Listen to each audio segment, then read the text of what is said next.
प्रवेश तत्रा भगवत भगवान व्यास पुत्रो। व्यास जी के पुत्र कौन है? सुखदेव जी महाराज। एक लंगोटी लगाकर नग्न महात्मा जहाँ होकर के एक सदस्य और आ गए। जिस गांव में होकर के छोटे छोटे बच्चे का सदस्य होते हैं, कोई कहते हैं पागल बाबा आ गया, कोई कहते हैं नंगा बाबा आ गया।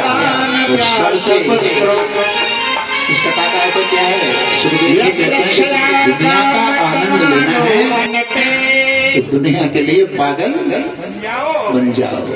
बिन पिए नशा हो जाता है जब देखी शाम की मूर्ति को देखते ही पागल बन जाओ। किसके नाम के पागल हैं?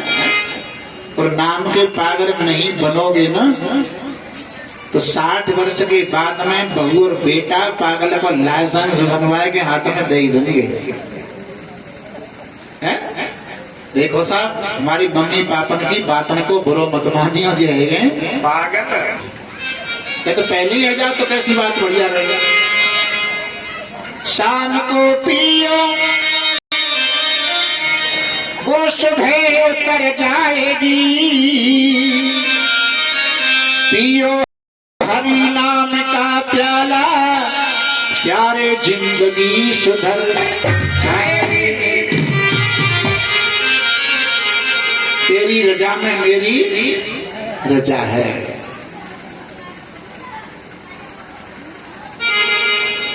हरम चाहने वाले हरम चाहते हैं, करम चाहने वाले करम चाहते हैं। ना खुशी चाहते हैं ना गम चाहते हैं, जो तुम चाहते हो वही हम चाहते हैं। रजा में रजा मिला दो। लेकिन यहाँ एक चीज और है, निज लाभ तुष्टो। कथा आगार बढ़ाओ के अपने के दारू प्रकाश। निज लाभ तुष्टो। निज माने अपना लाभ जिन्हें प्राप्त हो गया है, अलग से कोई लाभ नहीं है। यानी निज लाभ तुष्टो उन संतों को कहते हैं जिनको स्वरूप की अनुभूति हो चुकी है, उन्हें निज लाभ तुष्टो कहते हैं। एक निज लाभ तुष्टो महात्मा कहीं बैठे, शंकर पार्वती निकले, लेकिन निज लाभ तुष्टो महात्मा ने शंकर को प्रणाम नहीं किया। भारत शंकर तो भोले हैं, सहन करके कोई कर ले तो बढ़िया, न कर ले तो बढ़िया। लेकिन पार्वती जी से ये बात सहन नहीं। अरे दुनिया शंकर को प्रणाम करती है, महात्मा अहंकार में प्रणाम नहीं करता। निज लाभ तुष्ट महात्मा। ऐ महात्मा, तूने शंकर को प्रणाम नहीं किया, जा मैं तुझे साफ दे दूं, तू बैल बन। पार्वती के साफ से वो संत बन गए बैल। संत के शरीर से बैल के शरीर में आगे बैल बन गए। अब एक बार किसी रास्ते से निकले तो उस बैल को संत के शरीर में, संत को बैल का शरीर पहचान लिया, यानी वे वही है।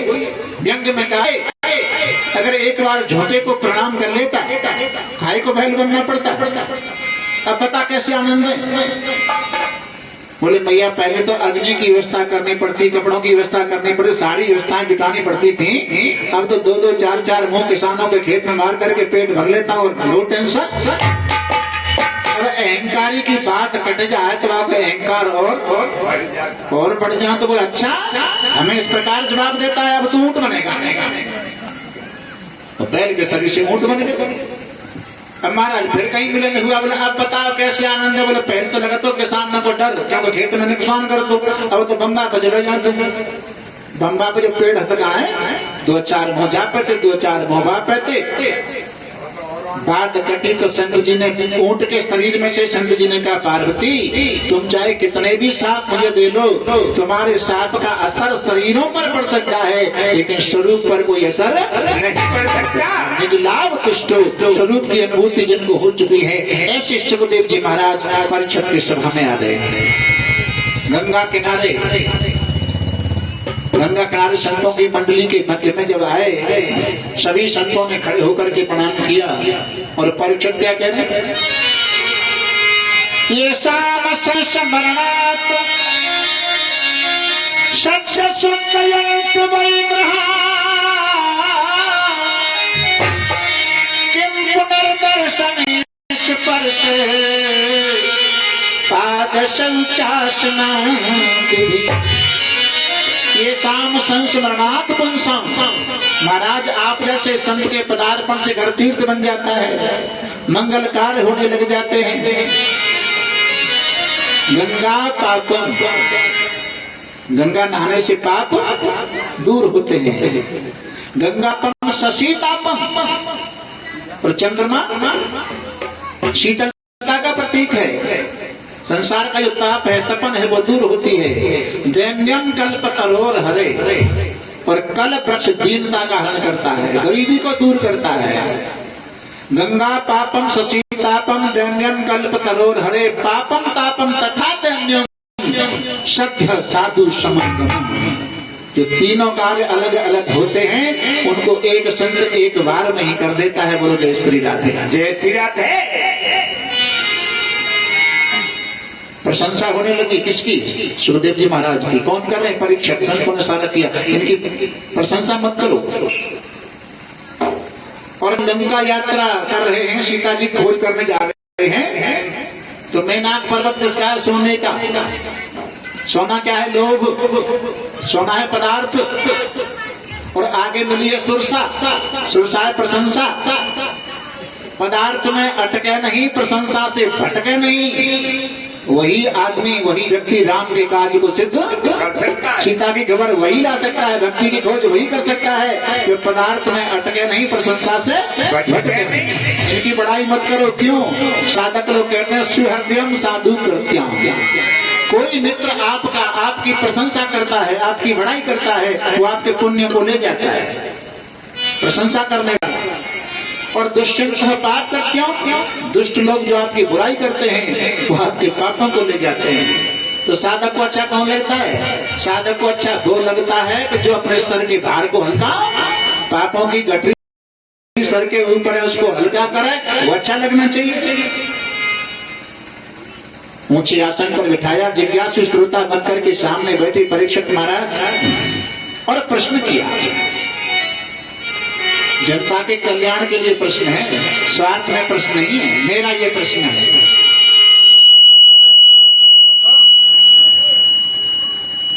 अतः प्रचार संसिद्धि योगी नाम परम गुरु पुरुष यत कार्यम म्रियमाणस्य सर्वथा। प्रश्न करने की चतुराई देखो। परीक्षक ने क्या प्रश्न किया? महाराज, जल्दी मरने वाले मनुष्य को क्या करना चाहिए? जिसके जीवन के 7 दिन शेष रह गए हों, उस व्यक्ति का कर्तव्य क्या है? क्यों मिला? प्रश्न करते ही सुखदेव जी ने कहा, राजन, कथा तो मैं तुम्हें बाद में सुनाऊंगा, मेरा आशीर्वाद है, जाओ तुम्हारा कल्याण होगा। क्यों? परीक्षा तो ये कहते महाराज मेरे मरने के 7 दिन शेष है, तो मुझे क्या करना चाहिए? ये प्रश्न स्वार्थी हो जाता है। आप एक चौपाई बोलते हो ना, रामायण की चौपाई है, दीन दयाल वरद संभारी हरहु नाथ मम संकट भारी। मम माने मेरे। और श्लोक क्या बोलते हो? सर्वे भवन्तु सुखिनः सर्वे सन्तु निरामया सर्वे भद्राणि पश्यन्तु मा कश्चित् दुःखभाग् भवेत्। यानी ये श्लोक समाज के कल्याण के लिए है, समष्टि का रूप है। इसमें सर्वे भवन्तु सुखिनः, सभी हो, सभी सुखी हो, सभी निरोगी हो, सभी का कल्याण हो, ये समष्टि का रूप है। और मम संकट भारी, ये व्यष्टि का रूप है, ये व्यक्तिगत है। लेकिन मैं गोस्वामी जी महाराज की चौपाई से छेड़छाड़ तो नहीं कर रहा, लेकिन मम की जगह पर जग आदि तो बहुत सुंदर। हरहु नाथ जग संकट भारी। जग में हम भी तो आ गए, सब लोग आ गए। प्रश्न करने की चतुराई देखो। सुखदेव जी महाराज कहते हैं जल्दी मरने वाले को क्या करना चाहिए? श्वास श्वास पर कृष्ण कहे वृथा श्वास मत छोड़ना।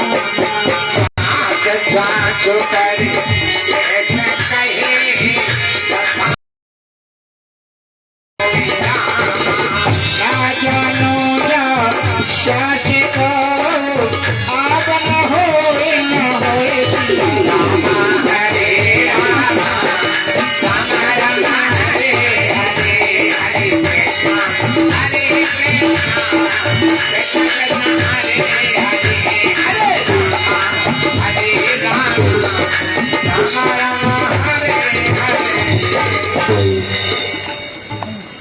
श्वास का भरोसा नहीं है, तन कीमती है मगर है विनाशी, कभी इस तन का भरोसा न करना।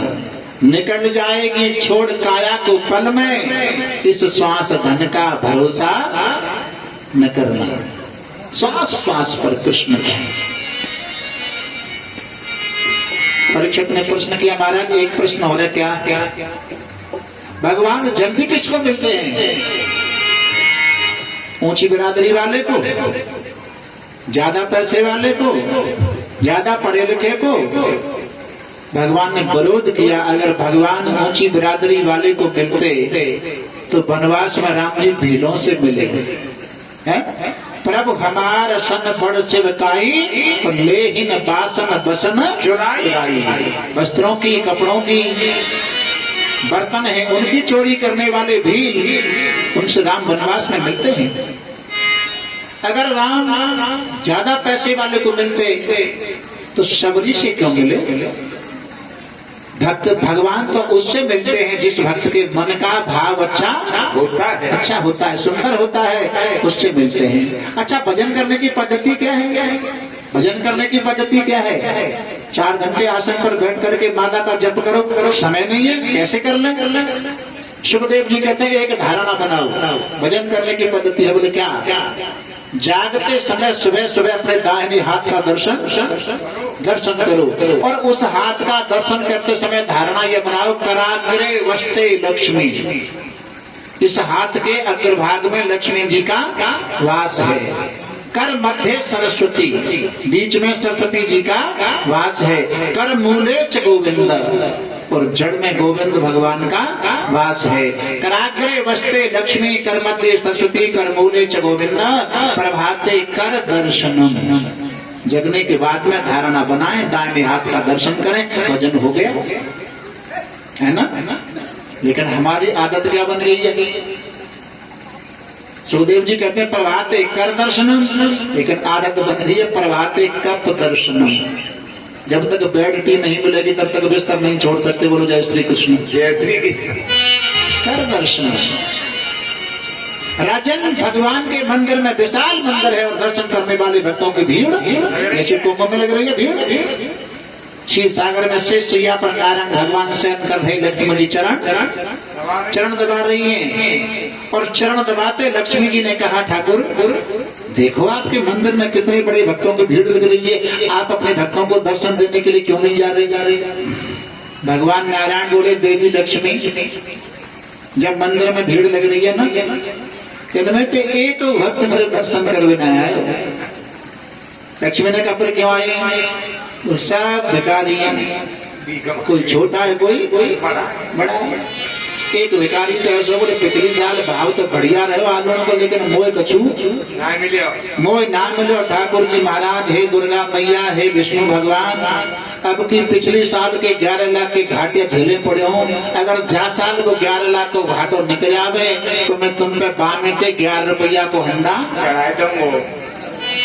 कितना बड़ा भगत है देखिए, 11 लाख को पूरे है चाहे हंडा चढ़ावे को, तेरा तुझको अर्पण, सब मांगने वाले हैं। लेकिन जो मेरी भक्ति करता है, भगवान कह रहे हैं, उसे कभी किसी मंदिर में जाने की आवश्यकता नहीं पड़ती, क्योंकि विदुर कभी किसी मंदिर में नहीं गए। मंदिर के विरोधी नहीं है हम, लेकिन मंदिर की सीढ़ी तक पहले पहुंचो। मंदिर की सीढ़ियां 2-3 सीढ़ियां तो पहले घर में ही, उन सीढ़ी बाई सीढ़ी चलो तब मंदिर पहुंचो। विदुर का नाम सुनते ही परीक्षित को लगा कि शायद लगता है विदुर हमारे ही परिवारी जन थे। हाँ, विदुर एक दासी पुत्र हैं, और धृतराष्ट्र और पांडु ये रानी के पुत्र हैं, लेकिन विदुर कौरवों के मंत्री हैं। और मंत्री हमारे सामने 2 ही होते हैं। रामचरितमानस में रावण के मंत्री विभीषण, और महाभारत में कौरवों के मंत्री विदुर जी। मंत्री उसे कहते हैं जो अपने राजा को सच्चे मार्ग पर लाता है। सचिव, वैद्य, गुरु 3 जो मंत्री, डॉक्टर, गुरु, प्रिय बोले भय आस, राज धर्म तन 3 का होए वेग ही नाश। मंत्री राजा के डर के मारे चापलूसी करे, राजा की बड़ाई करे, समझो उस राजा का पतन होगा। और डॉक्टर यानी वैद्य मरीज के सामने चापलूसी करे, बोले पैसे के चक्कर में कर रहे हैं। और गुरुदेव शिष्य के सामने अगर उसकी प्रशंसा करें तो समझो गुरु जी भी दक्षिणा के चक्कर में प्रशंसा कर रहे हैं। एक बार विदुर जी मंत्री होने के नाते धृतराष्ट्र राजा हैं, और राजा को समझाने के लिए धृतराष्ट्र को समझाने गए, भैया जिस राजा के राज में प्रजा दुखी होती है, जास राज नृप प्रजा दुखारी, सो नृप अवश्य नरक अधिकारी। वो राजा नरकगामी होता है। लेकिन राजा होना कैसा चाहिए? एक दोहा और लिखा है गोस्वामी जी ने, राजा कैसा है? मुखिया मुख सो चाहिए, खान पान को एक, पालें पोसें सकल अंग, तुलसी सहित विवेक। इस शरीर के अंदर जो मुख है ना, वो राजा है, मुखिया है इसका शरीर का। तो भोजन करते हैं तो हम मुख के द्वारा ही तो करते हैं। मुख खाता तो है, लेकिन मुख का कोई निजी खाता नहीं है, बैलेंस नहीं है, अपने पास में जमा नहीं करता। मुख खाता है तभी पूरे शरीर को रखाता है। अब किस किस को कितना कितना देना है ये देखने में, खाता हुआ तो दिखता है लेकिन देता हुआ दिखाई नहीं देता। लेकिन देता सबको बराबर है, पैर को, हाथ को, सबको जिसको देना है वो अपने आप संतुष्ट करता है।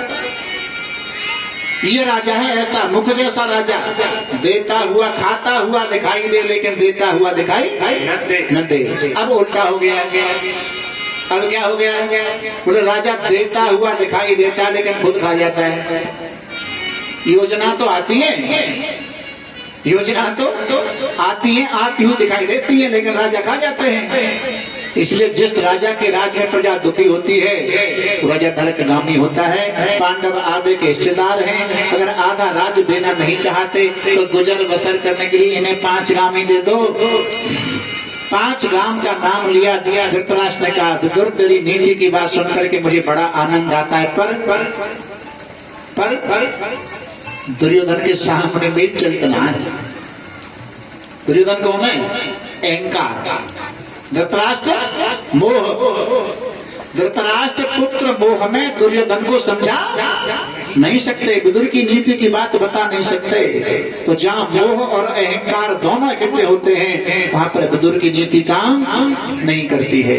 विदुर जी कहते हैं मंत्री होने के नाते नहीं, मैं आपका भाई होने के नाते नहीं, बल्कि मैं हस्तिनापुर का नागरिक होने के नाते आपको ये समझाने आया हूँ। समझा करके चले गए। दुर्योधन पिताजी के पास में आया, समझाना तो दूर रहा, दुर्योधन को तो धृतराष्ट्र ने भड़काया हुआ है। क्या दुर्योधन, तेरा काका विदुर तेरी बड़ी निंदा कर रहा था, तेरी चुगली कर रहा था। और अहंकारी व्यक्ति चुगली की अपनी की बात सुना आग बबूला हो गया। बड़ी सभा में विदुर जी को बुलाया और कहा, मेरी कृपा से आपको मंत्री पद मिला, मेरी बुराई करते हो, जाओ राज को छोड़ करके बाहर चले जाओ। इस प्रकार फटकार लगाई तो विदुर को ज्ञान हुआ, क्या जिनको मैं अपना भतीजा समझ रहा, अपना भाई समझ रहा, जा मेरा अपनापन था, जब तक ये अपने ही बुराई नहीं करेंगे, अपमान नहीं करेंगे, तब तक हमें भगवान के भजन की फुर्सत नहीं मिल सकती है। यानी विदुर जी बुराइयों में भी अच्छाइयाँ ढूंढ रहे कि दुर्योधन के अंदर जो परमात्मा है वो मुझे भजन करने की प्रेरणा दे रहा है कि अब तो मैं इन्हें छोड़ो और भगवान के भजन की तैयारी करो। विदुर जी अपने परिवारजनों का त्याग करके यमुना किनारे मधुबन में आते हैं और महाराज 10 वर्ष भजन किया है। भजन पूरा होने को आया तो विदुर के मन में एक भाव आता है, क्या यहाँ से जाने के बाद मैं अपने ठाकुर का भोग अपने हाथों से लगाऊंगा। और भगवान भक्त के भाव को पूरा करते हैं।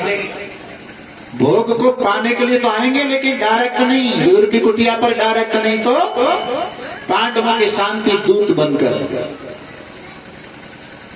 दुर्योधन को मालूम पड़ता है कन्हैया हस्तिनापुर आने वाले, तो हस्तिनापुर को सजाया जाए, सजावट की जाए, स्वागत की तैयारियां की जाए।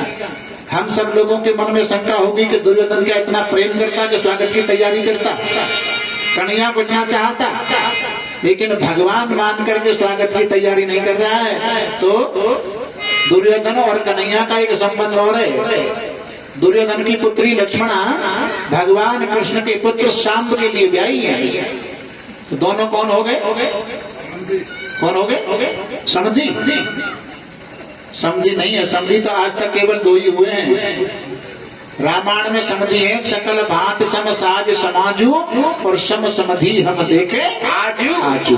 समधी शब्द हिंदी का नहीं है, पंडित जी जानते इस बात को। समस्या से धीशेषु समधी, इसमें समास कर्मधार है। सम्मा ने बराबर, धीमा ने बुद्धि, जिनकी समान बुद्धि होती है उन्हें कहते हैं समधी। तो समधी है दशरथ जी और जनक जी। अब हर आदमी बुढ़को आएगा तो समझी आएगी।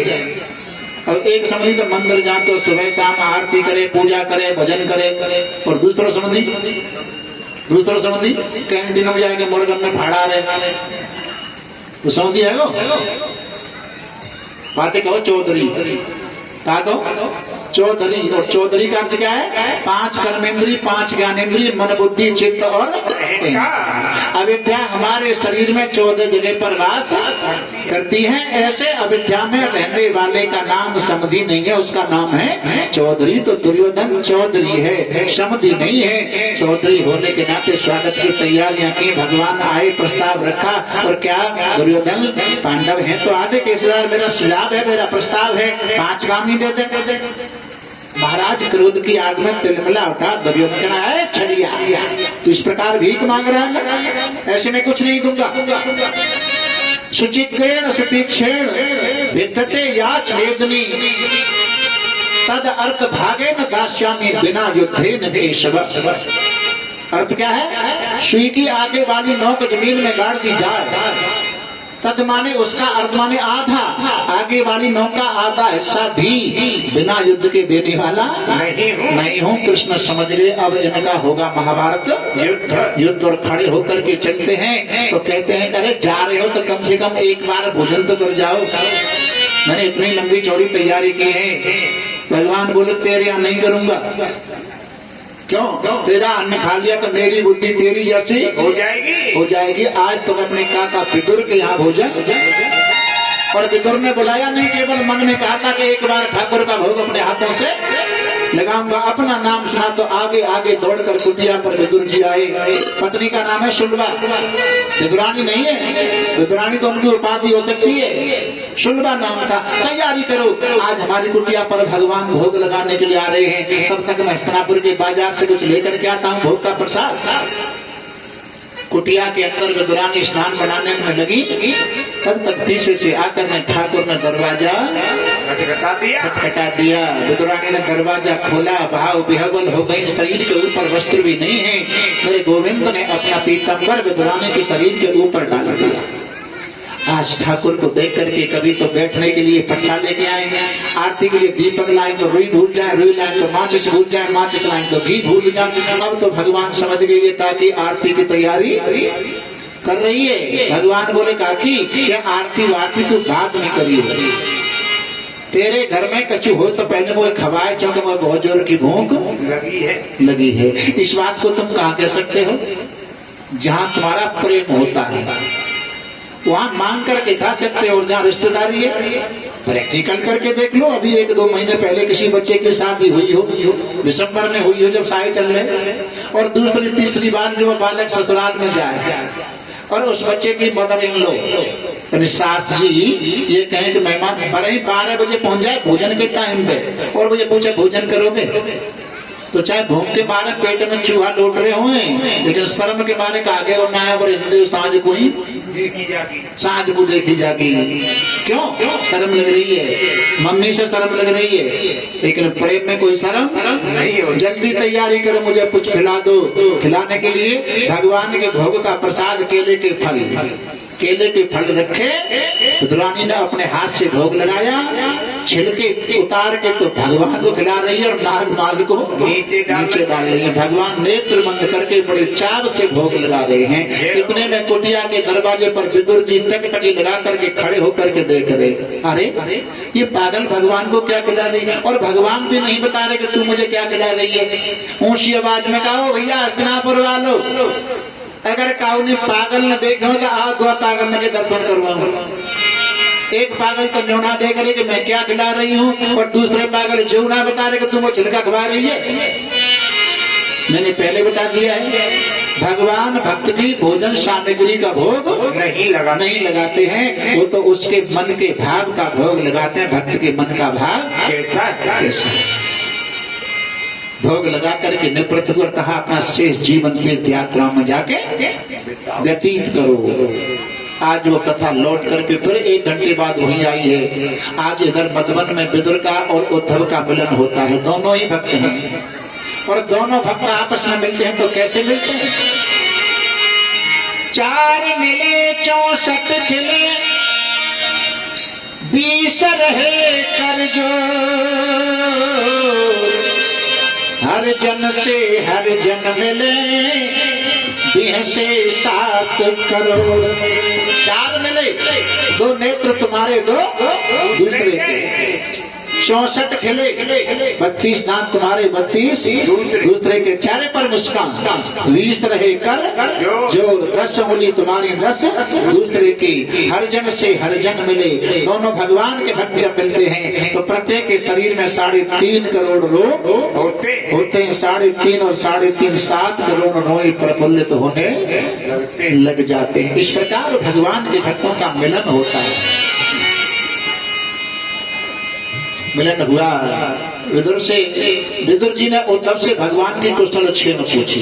भगवान कुशल से, कुशल का नाम लेते उद्धव जी रो पड़े। कुशल भगवान हम सबको छोड़ करके परमधाम जा चुके हैं, और परमधाम जाने का नाम लिया तो विदुर जी ने पूछा, अरे परमधाम चले गए? बोले हाँ। भगवान का इतना बड़ा वंश विस्तार, 16,108 रानियां, 10 पुत्र, 1 कन्या, इतना तो वंश विस्तार है, फिर उनके बच्चे भी होंगे। इतना बड़ा वंश विस्तार, भगवान जब परमधाम गए तो अपने परिवार जनों में से किसी को याद किया? जैसे हम तुम कहता ना अंत में, वह छोरा पर फोन कर दो, वह छोरी और बुला दो, जाते और मिलने और बातें और मिलनू, ऐसे किसी को याद किया? उद्धव जी कहते हैं, विदुर भैया, परिवारी जनों में से किसी को याद नहीं किया, लेकिन भगवान जब परम धाम गए तो आपके छिलकों की याद करके रोए। भक्त के छिलकों की याद करके रोए। ये द्वापर की बात है। त्रेता में 14 साल के वनवास की अवधि को पूरी करके राम अयोध्या में लौट करके आते हैं। माँ कौशल्या के मन में भाव आया, मेरे पुत्रों ने वनवास में कंदमूल फलों का सेवन किया है, आज मैं अपने हाथ से सुंदर सुंदर भोजन बना के तैयार करूंगी, अपने यहाँ खिलाऊंगी। मैया ने सुंदर सुंदर भोजन दासियों से नहीं, अपने आप बनाए। थाली परोस के सामने राम जी की आई, एक ग्रास लिया, आगे कौशल्या मैया बैठ गई और पूछ लिया, राम मेरा भोजन कैसा है? राम जी को रोना आ गया, रोए, फूट फूट करके रोए। जवाब कोई दिया नहीं। वहीं पर गुरु माता अरुंधति बैठी। अरुंधति माँ ने विचार किया, गुरु माँ ने विचार किया, शायद कौशल्या के भोजन में कोई कमी है, इसलिए राम बता नहीं रहे, रो रहे हैं। अच्छा राम, अब कल का भोजन मेरी कुटिया पर है, आप वहां पर भोजन करने आना है। और भोजन बनाया, राम जी निमंत्रण पर आए। भोजन जैसे सामने आया, ग्रास लिया, और मैया वाला प्रश्न गुरु माँ ने भी कर दिया, राम मेरा भोजन कैसा है? तो अब तो हिलतियों से रोते हैं, फूट फूट करके रोते हैं। गुरु माँ ने कहा, राम तुम कल भी रो रही थी, प्रश्न भी कल भी यही था, आज भी यही प्रश्न है, आज भी तुम रो रहे हो, कारण क्या है, बताते क्यों नहीं? राम जी कहते हैं, माँ इस बात को वो पूछ सकता है जिसको अपने शरीर का भान हो कि मेरा भोजन कैसा है। शरीर का भान सबरी को वनवास में अगर होता तो सबरी हमें झूठे बेर नहीं खिलाती, लेकिन सबरी ने बेर खिलाते समय ये नहीं पूछा कि राम मेरे बेर कैसे हैं, ये नहीं पूछा हमसे। शरीर का भान जहां जहां देहाध्यास समाप्त होता है वहीं से भक्ति की शुरुआत होती है। विदुर जी महाराज से उद्धव कहते हैं भद्र का आश्रम में आप हरिद्वार में मैत्रेय के पास जाओ। मैत्रेय कौन है? ब्राह्मण पुत्र। और विदुर एक दासी पुत्र है। कागभूषुंड कोए के शरीर में है और गरुड़ जी पक्षियों के राजा हैं। भगवान नारायण की सवारी है।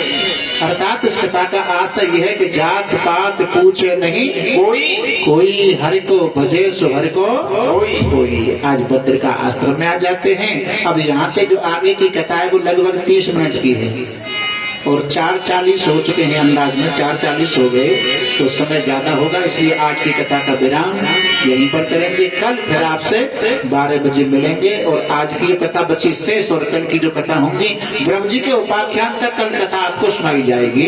कल कपिल भगवान का प्रादुर्भाव भी होगा और सृष्टि उत्पत्ति की कथा। जितनी कल कथा 4 घंटे में नहीं कह सकता हूँ उतनी कथा कल कहूंगा। अब सभी लोग आरती के लिए खड़े हो जाएंगे।